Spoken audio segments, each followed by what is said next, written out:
ঘোষণা দিল মোহাম্মদ সাল্লাল্লাহু আলাইহি সাল্লামকে কেউ যদি জীবিত অথবা মৃত অবস্থায় ধরে দিতে পারে 100 লাল উট তাকে পুরস্কার দেওয়া হবে। সুরাকা 100 লাল উট পাওয়ার লোভে বললো এই কাম আমিই পারবো। খুঁজতে খুঁজতে মোহাম্মদ সাল্লাল্লাহু আলাইহি সাল্লামকে মরুভূমির মধ্যে সে পেয়ে গেল। যেই না ধরতে যাবে কাছাকাছি গেছে, সুরাকার ঘোড়ার পা মাটির মধ্যে দেবে গিয়েছে। নবী করিম সাল্লাল্লাহু আলাইহি সাল্লাম পিছনের দিকে তাকালেন। সুরাকা বলল আমি মাপ চাই। হুজুর বললেন মাপ করলাম, ফিরে যা। ঘোড়ার পা উপরে উঠে আসলো। যখনই উপরে উঠে আসছে সুরাকা চিন্তা করলো 100 লাল উট।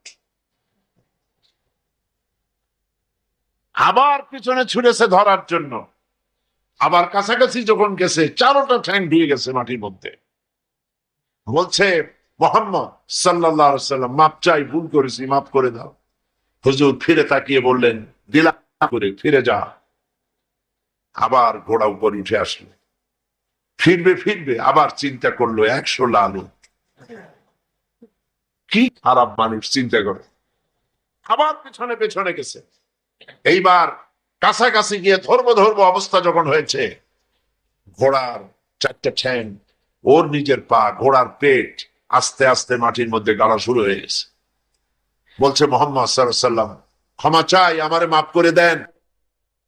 নবীজি বললেন মাফ করে দিলাম। উপরে যখন উঠে আসছে ঘোড়ার পা শুদ্ধ, হুজুর তাকিয়ে বললেন সুরাকা এখনো কি তোর বিশ্বাস হয় না যে আমি আল্লাহর নবী? সুবহানাল্লাহ। সুরাকা বলছে আমি আপনাকে ছেড়ে দিলাম, ধরবো না। তবে এই যে ধরলাম না সেজন্য কিছু দেবেন না? কি চিন্তা করে। আর নবী কত বড় রহমতের নবী, সুবহানাল্লাহ। নবীজি রাগ করলেন না। এই রকমের ক্ষমতা যদি আমাদের থাকতো হাতে, আমরা কইতাম তোর 14 গোষ্ঠী মাটির নিচে যাক। রহমতের নবী রাগ করলেন না। সে কয় যে কিছু দেবেন না, ধরলাম না যে সেজন্য কিছু দেবেন না। হুজুর সাল্লাল্লাহু আলাইহি ওয়াসাল্লাম রাগ করলেন না, বললেন হ্যাঁ দেব। কি দেবে? তিনি বললেন পারস্য সম্রাটের মুকুট দেব। সুরাকা মনে মনে খুব অসন্তুষ্ট হলো, মুখ দিয়ে কিছু কইল না, মনে মনে অসন্তুষ্ট হইল। রাতের বেলায় লোক নাই, জন নাই, একজন মানুষ নিয়ে আপনি আত্মগোপন করে মদিনায় যাচ্ছেন, পারস্য সম্রাটের মাথার মুকুট আমারে দেবেন, কিছু দেবেন না তাই কর। এটা কি স্বাভাবিক কথা? তখনকার যুগের সুপার পাওয়ার। এখন যদি এই মঞ্চে দাঁড়ায় কেউ বলে যে আপনি আমার এই কথা যদি শোনেন তাহলে হোয়াইট হাউসের চাবি আপনারে আমি দিয়ে দেবো, ওইখানে আপনি ঘুমাবেন গিয়ে, তাহলে ওই লোকটার মস্তিষ্ক সম্পর্কে আপনারা সকলে চিন্তা করবে বেচারাকে তাড়াতাড়ি হেমায়েতপুর পাবনায় পাঠায় দেওয়া দরকার, ঠিক কিনা? কেউ চিন্তা করেছে যেটা কেমন কথা, পারস্য সম্রাটের মাথার মুকুট আমার দিকে একটা কথা হইল। তিনি চলে গেলেন, মুখ মলিন করে চলে গেলেন। নবী করিম সাল্লাল্লাহু আলাইহি ওয়াসাল্লাম মদিনায় এলেন, ইসলামের রাষ্ট্র প্রতিষ্ঠা করলেন, ইন্তেকাল করলেন। আবু বকর রাদিয়াল্লাহু তাআলা ক্ষমতা এলেন, ইন্তেকাল করলেন। সুরাকা বুড়া হয়ে গেছে, চুল দাড়ি পাকিয়া সব সাদা হয়ে গেছে। এবার ক্ষমতায় হযরতে আমিরুল মুমিনিন খলিফাতুল মুসলিমিন ওমর ইবনুল খাত্তাব রাদিয়াল্লাহু তাআলা আনহু। পারস্যের সঙ্গে যুদ্ধ হলো। এই যুদ্ধে পারস্য মুসলমানদের হাতে দখল হয়ে গেল। গনিমতের মাল এলো, সোনা দানা হীরা জহরাত অস্ত্রপাতি সব গনিমতের মাল এসে খলিফার সামনে হাজির। খলিফা বসে তাকিয়ে দেখছেন সম্পদের ভিতরে যত গনিমতের মাল এসেছে তার মধ্যে হীরা মণিমুক্তা খচিত পারস্য সম্রাটের মাথার মুকুট ওমরের পায়ের কাছে এসে হাজির। হযরত ওমর রাদিয়াল্লাহু তাআলা আনহু বললেন কে আছো? চলে যাও, সুরাকাকে ডেকে নিয়ে আসো। সুরাকাকে ডাকা হলো। হযরত আমিরুল মুমিনিন ওমর রাদিয়াল্লাহু তাআলা আনহু সুরাকাকে ডাকতেই বললেন, সুরাকা, বুড়া মানুষ, কোমর সোজা করে হাঁটতে পারে না, চুল পেকেছে, দাড়ি পেকেছে। বুড়া সুরাকা হযরত ওমরের সামনে যখন দাঁড়ায় গেছেন, ওমর রাদিয়াল্লাহু তাআলা আনহু পারস্য সম্রাটের মাথার মুকুটটা নিয়ে সুরাকার মাথার উপরে পরায় দিয়া বললেন, সুরাকা, আল্লাহর নবীর ওয়াদা কোনোদিন মিথ্যা হয় না। নবী করিম সাল্লাল্লাহু আলাইহি ওয়াসাল্লাম মদিনায় প্রবেশ করছেন। আল্লাহ রাব্বুল আলামিন নবীজিকে বললেন, একটা দোয়া পড়ার জন্য বললেন। নবীজি দোয়াটা আল্লাহর পাকের কাছে থেকে শেখানো দোয়া পড়লেন। রব্বি আদখিলনি মুদখালা সিদকিন ওয়া আখরিজনি মুখরাজা সিদকিন ওয়াজআলনি মিন লাদুনকা সুলতানান নাসীরা। হায় আল্লাহ, সত্যের সাথে আমাকে প্রবেশ করাও, সত্যের সাথে আমাকে বের করো, আর তোমার পক্ষ থেকে সুলতানে নসীর আমাকে দান করো। দুনিয়ার সমস্ত মুফাসসিরিনে কেরাম একমত, সুলতানে নাসির এর অর্থ হলো রাষ্ট্র ক্ষমতা। সুবহানাল্লাহ বলেন।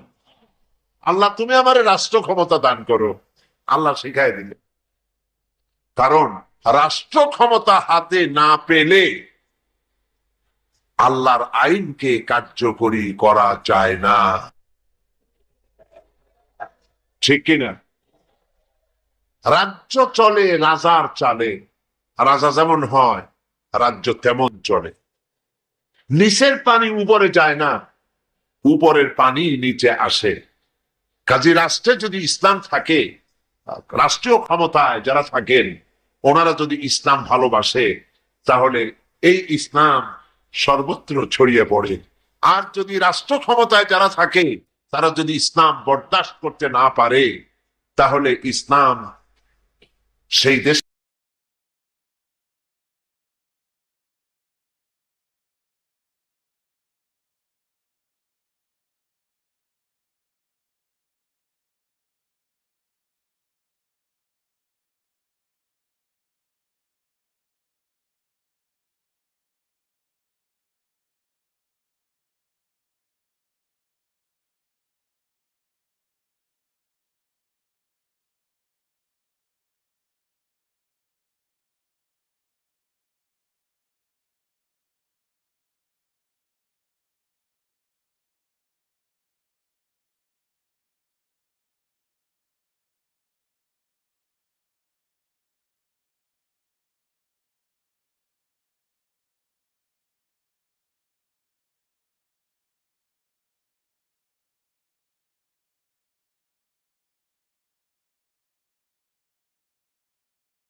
কথা শেষ করছি সবাই। আমি তো দেবো, কিন্তু প্রতিবন্ধী কিভাবে কমানো যায়, কিভাবে সংখ্যা হ্রাস করা যায়, সেদিকে চিন্তা ভাবনা করতে হবে। প্রতিবন্ধী সন্তান আমরা তৈরি করবো আর গভর্নমেন্টের কাছে পুরো টাকা দাও সাহায্য দাও, এই পথে আমি নই। সেজন্য হাউ টু কন্ট্রোল এটা দেখা দরকার। ডায়াবেটিস আমাদের অর্থাৎ তা বললেন প্রায় 50-60% মানুষ ডায়াবেটিস, জিজ্ঞাসা করলে বলে ডায়াবেটিস। তো সেই একদম একেবারে মহামারী আকারে ধরেছে। এর জন্য ডায়াবেটিস দোষ না, দোষ আমাদের। ডায়াবেটিসকে বলা হয় মাদার অফ অল ডিজিজেস, সকল ডিজিজের মা। এটা ধরলে অন্যান্য যে অর্গান আছে সবচেয়ে আমরা দুর্বল করে দেয়, ফলে অন্যান্য রোগ বাসা বাঁধে। তো এই জায়গা থেকে বাঁচতে গেলে আমি একটা কথাই বলবো, আমি শুধু বিজ্ঞানের লোক শুধু না, বায়োলজিক্যাল সায়েন্সের লোক। যত ডাক্তার তৈরি হয় আমার বই ছাড়া না পড়ে ডাক্তার হতে পারবে না। ডাক্তার পড়ে আসলে নাই না, ডাক্তার ডিল করে অনলি হিউম্যান বিং, মানুষ নিয়ে। আর আমি ডিল করি living being, human being, living being, যত দিন আছে সেখান থেকে আমি জানি আমাদের ডায়াবেটিসকে বলা হয় বহুমূত্র, আবার কেউ বলে মধুমেহ রোগ। এর কারণ হলো দেহের রক্তের সঙ্গে গ্লুকোজ থাকতে হবে, গ্লুকোজের পয়লা এনার্জি দেয় এই 6 থেকে 7 মোল। কিন্তু আমার হয়ে যাচ্ছে, এমন খাবার খাচ্ছি 15, 20, 30 হয়ে যাচ্ছে। সেই জন্য একটি কথা হলো আপনারা কার্বোহাইড্রেট কম খাবেন, তার মানে ভাত, রুটি, আটা, মাটির নিচে সব জিনিস থাকে, সেগুলো যত কম পারেন খাবেন। আমাদের গ্লুকোজ যেন কম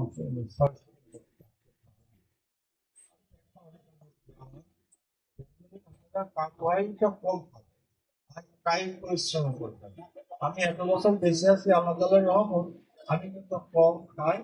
আর আগে খুব হাঁটতাম, এখন হাঁটতে পারি না খুব একটা, তবু ঘরের মধ্যেই পায়খানা করি। আপনারা সবসময় এখানে খাবেন, ঘুমাবেন না। ডায়াবেটিস না হয় সেই চেষ্টা করেন। আপনি ডায়াবেটিস হয়ে গেল হসপিটালে বলেন ডাক্তার হেল্প নেন, এগুলি লাভ হবে না। হতেই থাকবে। আপনি পরিবারের কম খাওয়া পরামর্শ দেবেন করে।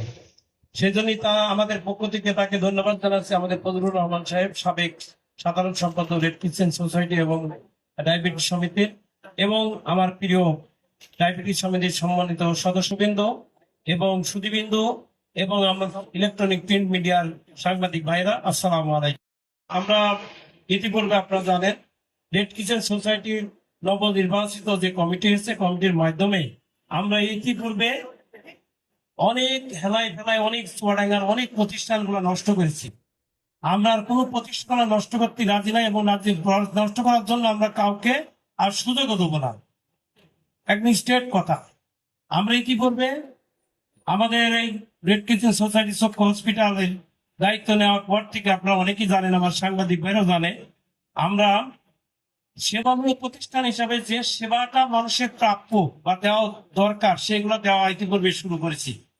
আমরা একজন উল্লেখযোগ্য কনসালটেন্ট 2 দিন, যেটা রবিবার এবং সোমবারে নিয়মিত রেড কিচেন হসপিটালে একজন উল্লেখযোগ্য ডাক্তার কনসালটেন্ট সিনিয়র, তিনি আমাদের রুগী দেখেন, এবং রবি এবং সোমবারে সকাল 8টা থেকে রুগী দেখে, 1টা পর্যন্ত রুগী দেখে, শেষ পর্যন্ত উনি যতটা রুগী অপারেশন হয় অপারেশন করে। তারপরে সোমবারে ফের 8টা থেকে রুগী দেখে, 1টা 2টো যা লাগে রুগী দেখে, দেখার পরে ফের পরের দিনও আবার অপারেশন করে। প্রত্যেক দিনই এভারেজে আমাদের 20 থেকে 25টা রুগী অপারেশন হয়, এভারেজে 30 থেকে 40টা রুগী এই 2 দিনে অপারেশন হয় প্রতি সপ্তাহে। এটা আমরা আপডেট বলে আমরা মনে করি যে অপারেশনটা আমরা সাধারণত চুয়াডাঙ্গায় হতো না, সেই অপারেশন গুলো ইতিপূর্বে আমরা শুরু করেছি। সেটা হলো নেত্র নালী যেটা বলে, সেটাও অপারেশন এই রেড কিচেন হসপিটালে হওয়া শুরু হয়েছে। এই জন্য আমরা চাই যে এই প্রতিষ্ঠান, এই সেবামূলক প্রতিষ্ঠানগুলো, সরকারি প্রতিষ্ঠানগুলোর পাশাপাশি আমরা যাতে পিছিয়ে পড়া এই প্রতিষ্ঠানগুলি আগিয়ে নেওয়ার জন্য সকলের সহযোগিতা, আমরা যারা এখানে দায়িত্বশীল আছে তাদের সহযোগিতা করবো, এবং তিনারা যেন ভাববে যে কি করবে, ভাবা শুরু হয়েছে যে এই প্রতিষ্ঠানে বিভিন্ন ভাবে আমাদের যারা উপস্থিত আছে দাবি করেছে আমাদের প্রতিষ্ঠান নিজস্ব প্রতিষ্ঠান হতে হবে, নিজস্ব হসপিটাল হতে হবে। এই নিজস্ব হসপিটাল না হলে পরে এই যে ডায়াবেটিসের মহাবেগ যে রোগ সৃষ্টি হয়েছে, এটা মহামারী আকারে ধারণ করেছে ইতিপূর্বে। আপনার সকালে বেরোলেও দেখা যায় যে প্রতিদিন 1 থেকে 150 লোক হবে এই কলেজের চত্বরে হাঁটা চলাফেরা করে, রোডে হাঁটা চলাফেরা করে। এটা হলো ডায়াবেটিসটা এখন একটা মহামারী আকারে ধারণ করেছে। সেই জন্য পূর্ণাঙ্গ হসপিটাল যাতে এই চুয়াডাঙ্গাতে হয়, সেই জন্য আমি দাবি জানাচ্ছি। সেই সঙ্গে স্থানীয়ভাবে আমাদের অনেক সুযোগ আছে। আমাদের জেলা পরিষদ সম্মানিত জেলা পরিষদের প্রশাসক ইতিপূর্বে ঘোষণা করেছে যে প্রতিষ্ঠানে আপনারা কাজ করেন, আমি আপনাদের পাশ থেকে সাথে থেকে কাজ করব। যদি জেলা পরিষদের জমি যদি আপনারা যদি কোনো ক্রমে রাস্তার করে পান, তাহলে সেটা অবশ্যই তার নলেজে দিলে লিজের মাধ্যমে যেভাবে হোক সে ব্যবস্থা করবে বলে ইতিপূর্বে আমাদের সঙ্গে কথা হয়েছে এবং আলোচনার ভিত্তিতে সে চুয়াডাঙ্গে আগিয়ে নেওয়ার জন্য এই জমি এবং অর্থ দিয়ে সহযোগিতা করে এই প্রতিষ্ঠানগুলো আগিয়ে নেওয়ার জন্য চেষ্টা চালিয়ে যাবে বলে আশাবাদ ব্যক্ত করেছে।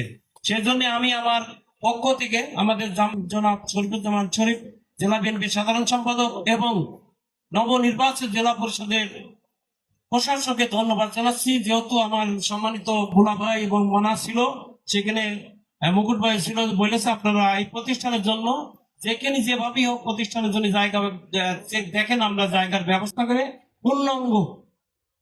পূর্ণাঙ্গ যাতে ডায়াবেটিস হসপিটাল হয় সে ব্যাপারে তার সার্বিক সহযোগিতা থাকবে বলে আশ্বস্ত করেছে। আমরা বিভিন্ন জায়গায় যাই, যারা ফরিদপুরে একটা মেডিকেল কলেজ হসপিটাল আছে, সেই হসপিটালের আন্ডারে 6-9 তলা বিল্ডিং আছে। দেখে মনে হয় না যে একটা মেডিকেল অফিসারের সরকারি মেডিকেল কলেজ হসপিটাল মনে হয়। আমরা পারি না কেন? আমরা পারবো, অবশ্যই পারবো। আমাদের সকলেরই একত্রিত এক কাতারে আমরা আর কোনো সময় অপচয় না করে আমরা স্বাস্থ্য সেবার দিকে যারা যে অংশগুলা আমাদের আছে সেই প্রতিষ্ঠানগুলো উজ্জীবিত করে আগামী দিনে আমরা সকলেই সম্মিলিতভাবে এই প্রতিষ্ঠানে সহযোগিতা করব, এই আশা প্রত্যাশা ব্যক্ত করে সকলের সুস্বাস্থ্য মঙ্গল কামনা করে আমি আমার আলোচনা শেষ করছি। আসসালামু আলাইকুম ওয়া রাহমাতুল্লাহি ওয়া বারাকাতুহু। কাজ উনি আমার রিলেশন, তো তার সাথে তার নাম দতিয়া পায়। সে বলেছে যে তুমি আমার ভাইটাকে ঢোকাও দেয় কেন? তো আমার বাসায় কাগজপত্র নিয়ে আসলেন সে। আমি সেই সময় সৈখানা করে যেও যে টাকাটা সেটাও দিলাম। তখন থেকেই আমি এই আজীবন সদস্যের সাথে এবং যতগুলো আছে রিসেন্টলি সবই আমি করবো এবং এটা যে পরিবারের অবদানের হচ্ছে পরিবারের আমি একজন সদস্যই বলতে পারেন। তো আমি অবশ্যই ধন্যবাদ জানাই তার ভাই সহ মনিরুজ্জামান মনির সহ যারা এই হাসপাতালে কার্যক্রম অব্যাহত রাখার জন্য বলেছেন তাদেরকে ধন্যবাদ। ইতিমধ্যে আমাদের এখানকার নির্বাহী সদস্যরা বলেছেন যে কার্যক্রমটা ইতিপূর্বে আমরা কেন্দ্রীয় ডায়াবেটিস সমিতিতে গিয়েছিলাম, তারা আমাদের শুধু জমি দিতে বলেছে। এই জমিটা যাতে একটা পূর্ণাঙ্গ হাসপাতাল করা যায় সেই জমিটা দিলে অর্থ তারা সাহায্য করবে। কিন্তু দুঃখের বিষয় এই সিদ্ধান্তটা কিন্তু আগেই ছিল, অনেক আগের থেকেই ছিল, কিন্তু আমরা শহর কেন্দ্রিক আশপাশে সেই জমিটা এরা আগে কেউই নিতে পারি না। আমরা এই প্রসঙ্গে আপনাদেরকে এটা আশ্বস্ত করতে পারি আমরা সেই চেষ্টায় আছি এবং ইতিমধ্যে জেলা প্রশাসকের সঙ্গে কথা হয়েছে। আগামীতে খুব অল্প সময়ের মধ্যে আমরা এই জমিটা পৌর কলেজ অথবা এদিকার যে এলজিডি আছে ভবন ওই সাইডে আমরা ইতিমধ্যে কিনেছি। বন্ধুরা, সম্পাদিত উপস্থিতি, আমরা এই গরমের মধ্যে এই কার্যক্রম আর বেশি দীর্ঘায়িত করতে চাচ্ছি না। আপনারা অনেক কষ্ট পেয়েছেন। আমাদের এই পর্ব শেষ হওয়ার পরে আমাদের নির্বাচন কমিশন যাদের ঘোষণা দেবে তারা তা উঠবে এই মঞ্চে। আমি প্রথমে আপনাদের সুস্বাস্থ্য ভালো থাকার শুভেচ্ছা দিয়েছিলাম। আবারও ভালো থাকবেন, স্বাস্থ্যের প্রতি লক্ষ্য রাখবেন এই কথা বলে আজকের এই প্রতিবেদন এবং প্রথমার্ধের সভা কার্যক্রম এখানে শেষ করছি। ধন্যবাদ, সবাই ভালো থাকবেন।